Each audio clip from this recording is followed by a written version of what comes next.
हनुमान जी यानी कि चमत्कार का दूसरा नाम। पौराणिक काल के बजरंगबली का नाम चमत्कारों से जुड़ा है।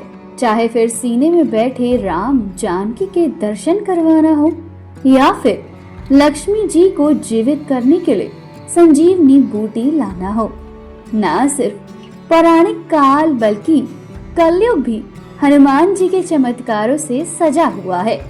हमारे देश में जगह जगह पर हनुमान जी के प्राचीन चमत्कारी मंदिर हैं। इन्हीं में से एक है संगम किनारे लेटे हुए हनुमान जी का मंदिर।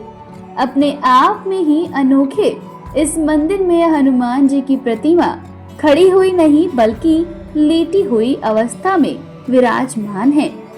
आखिर क्या वजह है कि यहाँ हनुमान जी लेटी हुई अवस्था में हैं? संगम के किनारे स्थित इस मंदिर के बारे में कहा जाता है कि संगम स्नान के बाद यहाँ दर्शन नहीं किए तो स्नान अधूरा माना जाता है। आइए जानते हैं क्या हनुमान जी की इस प्रतिमा का रहस्य है और कैसे इस मंदिर की स्थापना हुई। माना जाता है कि हनुमान जी की यह विचित्र प्रतिमा दक्षिणा विमुखी और 20 फुट लंबी है। माना ये भी जाता है कि धरातल से कम 6 से 7 फीट नीचे है।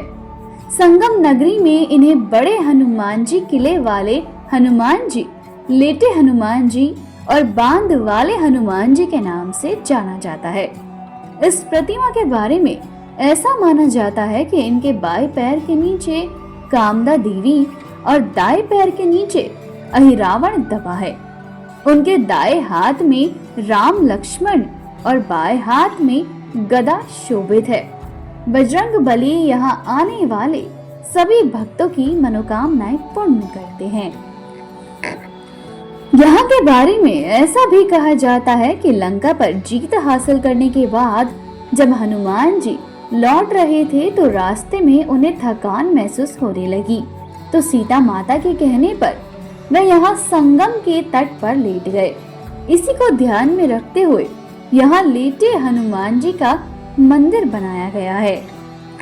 यह मंदिर कम से कम 600-700 वर्ष पुराना माना जाता है। बताते हैं कि कन्नौज के राजा के कोई संतान नहीं थी।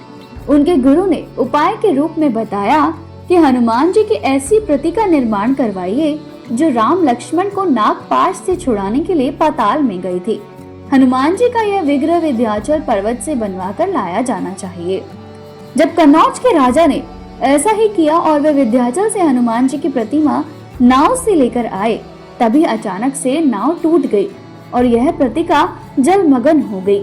राजा को यह देखकर बेहद दुख हुआ और वह अपने राज्य वापस लौट गया। इस घटना के कई वर्षों बाद जब गंगा का जल स्तर घटा तो वहां धूनी जमाने का प्रयास कर रहे राम भक्त बाबा बालगिरी महाराज को यह प्रतिमा मिली।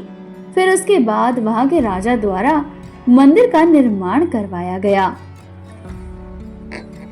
जिसके बाद से यह मंदिर लेटे हुए हनुमान जी के नाम से जाना जाता है और इसकी इतनी प्राचीनता है कि लोग इसे दूर दूर से देखने के लिए आते हैं।